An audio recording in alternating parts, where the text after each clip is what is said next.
friends, it's the first week in January and Happy New Year. Now, you recognize these, don't you? And what animal they came off of? This is an antler.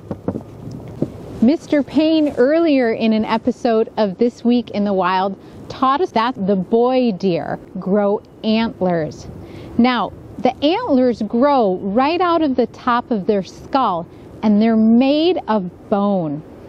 At the peak of their growing season, a boy deer's antlers can grow at a rate of 1/2 inch a day. That makes antlers one of the fastest growing bones that scientists know of. Every year, the boy deer grows a new set of antlers. They grow them in the spring, and then they shed them in the winter. That's where the term shed comes from. It's a cycle that they go through every year. Now, why do the deer shed their antlers? Well, we have to understand what keeps these really heavy antlers attached to the deer's skull is a hormone in their body called testosterone. When those testosterone levels start to drop in the boy deers, it loosens the connection of the antlers to their skull, and that's why they shed. That shedding is triggered by a number of things. The change in the photo period we talked about, the days are getting longer, a change in nutrition, maybe an injury, or dominance is all kinds of things that are going to make the deer shed or drop its antlers. So we're at the start of the shed hunting season. It's something my family loves to do, and you can see here I've got all of our sheds starting back in 2009 to last winter.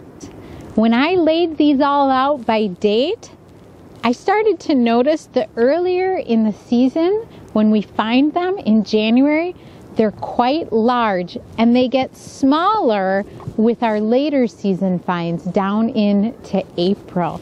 So you're gonna head out shed hunting. Where do you go?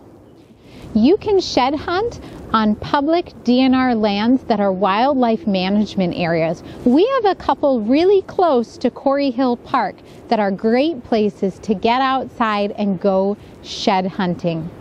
So where do I want to look?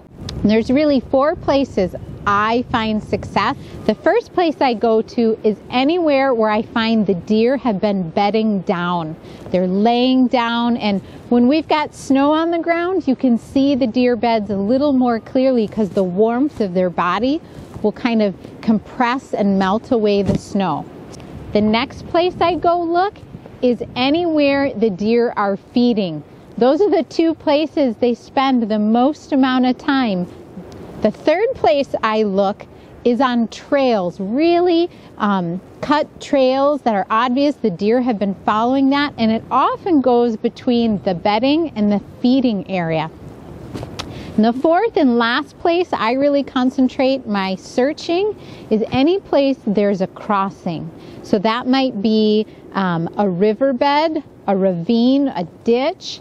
It could be a place where they have to jump a fence is a really good place, because that downward movement or jumping or lots of brushy undergrowth is gonna knock those antlers. If they're just ever so loose, it's gonna knock them off their skull. Don't get discouraged. There are many years we find exactly 0. Any way you go about it, it's just a fun reason to get outside and go searching for one of nature's many treasures. I wonder when the deer will begin shedding their antlers this year.